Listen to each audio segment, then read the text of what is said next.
inside our studios here in Atlanta. It is, once again, game time. Casey Stern, 3D. Is it Easter? Because you and I look like got like the pastels going today. Did your wife call my wife or something? No. Oh, I just was in your closet. Wearing things that fit you 20 years ago. Oh, get ready. We've got a lot to get into, including not us trading suits, but one of the bigger trades we've seen in years. And to help us talk about that, not only does a terrific job as an analyst on ESPN, but he's the head coach of the USA FIBA AmeriCup team as well. Of course, talking about Jeff Van Gundy. Coach, appreciate you coming on. We got to start with this. What was your reaction when you heard about the deal sending Kyrie Irving one way and IT the other? Well, before I do that, I want to say my thoughts are with all the people in Texas with that storm. I live in Houston, so I'm hoping for safety for everybody in Texas. But I think the trade that you're talking about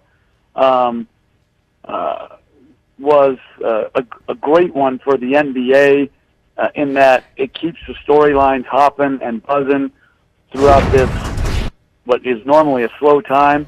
And I thought Cleveland came out of it as well as you could when a star player has demanded to be traded and it becomes public. And so to get an outstanding player in Isaiah Thomas, a very good player in Jay Crowder, I don't know too much about the young big that is going to be with them. That was part of the trade. But, you're going to maybe have a top 3-4 pick in the draft. And so it gives them so much flexibility going forward. Starts to me with maybe LeBron wants to stay around and finish it out there. And even if he doesn't, they can do multiple different paths now. And I think they did a great job for themselves. And Jeff, with that being said, we saw what Isaiah Thomas went through in Boston, and now Kyrie going professional, in my opinion, going behind closed door and asking to be traded. How do we educate the fans about the business of this trade with so many emotions going through on the Isaiah Thomas side? Well, I understand, listen, the emotions of both the players and the fans. I saw someone today, and I don't know exactly who it is, but they said when you get traded as a player, it's just business. But when you decide to leave on your own, it's, you're a traitor. And so it's like, it's the business of basketball. Dennis, you know it. I mean, things go on all the time, and everyone tampers, and everyone, it's like a state of flux all the time. But when you have the power as a player to choose a path, I don't begrudge that power to the players. I think they have to look out for themselves, and likewise, so did the team. So when they traded Isaiah Thomas, I think Boston did exactly what it should have done, which is do the best thing in their mind for their team. And no matter how it turns out, that's what they're supposed to try to do. Coach, the Knicks franchise threw out a tweet today, as we often see teams do now, pumping up their season. The picture had Tilakina on it, Willie Hernan-Gomez, and Porzingis. Interesting note, Tim Hardaway Jr., they paid $71 million. But obviously more interesting, Coach, no Melo. Do you think we begin the season with Melo on a different team? No. I think Carmelo will start the season in New York. I don't have any, obviously, any knowledge of that fact other than if he keeps his list to one team, it makes it very difficult to find a way to get it done because Houston doesn't have anything that interests New York because New York's come out and said they want to go young. And who on Houston other than Clint Capella is young, and they already have a young center. And maybe two if you consider Porzingis, a part-time center. So, yeah, I don't see how they're going to get that done if, in fact, Carmelo Anthony wants to find himself only in Houston. You get a chance to, and obviously we know you're doing analysis during the year, but what's the experience been like so far getting to be on the sideline and coach these kids and talk about and kind of explain to some of the viewers about what you're looking for from the guys on your roster here in the FIBA AmeriCup team? Well, this tournament itself is like a one-off tournament in that you have to participate in it to be able to qualify for the World Cup, but the World Cup qualifiers start in November where you play sets of 2 games, home and home, with different opponents. Our first 2 sets in November against Puerto Rico and Mexico. But this tournament is important because it's the tournament, the old Tournament of Americas. They've now renamed AmeriCup. It's a one-off tournament. We've been going at it for 7 days. We play 3 games down here, the 28th, the 29th, and the 30th. Whoever comes out of the pool play here then goes on to the semifinals and finals in Argentina.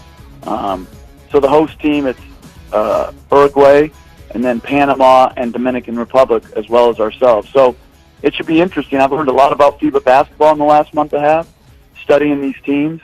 And the players that we have are guys who have either been briefly in the NBA and are now in the D-League, or they've been in the D-League and they're hoping to get, to the NBA. So we have some good players. A lot of the fans, if they haven't studied the G League, don't know how, deep it is as far as offensive talent. I think our biggest struggle is going to be adapting to the level of contact in the FIBA game, the different rules, and also not knowing the personnel. And because we've been together such a short time, I'm concerned about our defensive habits. Coach, appreciate the time. Enjoy the experience. We look forward to hearing from you as the season begins here in a few weeks. Thank you. All right, take care. All right, there's Coach Jeff Van Gundy from the FIBA AmeriCup team. So obviously a lot of thoughts. We'll give ours when you talk about the trade, but a lot of questions about loyalty and heart and where Isaiah Thomas fit in. And we know where our Isaiah Thomas fit in. He was with my good friend Ariel Helwani on his show MMA Hour, getting ready for McGregor against Mayweather, talking about his conversation with IT after the deal. All right, I know for a fact Ariel's a Raptors guy, so he'll be looking up probably in the conference at both of the teams that we're talking about. But let's get into loyalty, because here's a guy who after, and you've dealt with this in your career, the death of a family member, comes back, that relationship he had with that city and that team. Does he deserve to feel maybe a little bit betrayed? No question about it. He's supposed to. When you come into a season, you're bringing your all. You're bringing everything to the table, because now your dream has come true of playing in the NBA. And let's face it, he's always had a chip on his shoulder being the 60th pick coming into his draft. So each year he's had to prove himself, and now the loss of his sister, remember, I think he lost a tooth in the series, hurt hip, went through a lot the 2 years that he's been in Boston. So he was saying to himself that he was laying the foundation, saying to himself that I want to be a Celtic for life, for my whole basketball career, not understanding there was a bigger picture that Danny was thinking about. We were talking about this behind the scenes. Last year, the culture of this team, toughness, right? Yes. Grit. We saw it in that comeback against the Cavs in the playoffs. Well, okay, let's look at this and where they're at now, because Bradley gone, Crowder gone, Olynyk gone, Isaiah Thomas gone. Where's the defense, and how tough is it as a player, Dennis, to have all these new pieces gel together in one season? Well, I think that's one of the biggest challenges for Coach Stevens as he gets ready for a training camp. But we know one thing about Morris: he's a tough guy. Brown's young, trying to develop into a tough guy. Let's call it what it is. Kyrie and Hayward in the backcourt. Those guys each night are going to be challenged on the defensive end of the floor, because offensively, we know they can go get buckets. But who can they slow down? And to your question, that was one of Brad Stevens' points, where he would go 8-9 deep, bring guys in to play that good team defense. It's going to be pretty crazy to watch both of these teams. By the way, they open the season. Ooh, they do. That also is helpful. Yes. KD chimes in. Here's what he had to say about Kyrie, and obviously we know KD had his own decision. He says he did what he was supposed to do in Cleveland. It's on to the next chapter. I can appreciate what he did. Stood up for himself, showed a lot of courage. It's hard to take that type of criticism when you just want to play ball. I feel him on that. Do you feel him on that? Yes, I feel him exactly. And the reason KD is speaking out so rightfully so, because last year everyone was giving KD the business for wanting to go somewhere else and further his basketball career. Now Kyrie, once again, people, in my opinion, did it the right way, where he and his agent went behind closed door and had a closed conversation. Now it's still debatable how it leaked out and who told who to get the story to break the way it did. That's another story for another day. But for Kyrie doing it the right way, I applaud it and I stamp it, and I agree with KD. He did it the right way. Now, normally when you have your birthday, you get the present on your birthday. Right. We come back, we're talking about James Harden. Pretty sure his gift already, Chris Paul. Probably Ooh, good birthday gift. that's a When we great come back, we'll birthday. talk about what's going on down in Houston. The Beard looking to build on the wins with Coach D'Antoni from last year and a different look. We'll discuss the Western Conference shakeup next.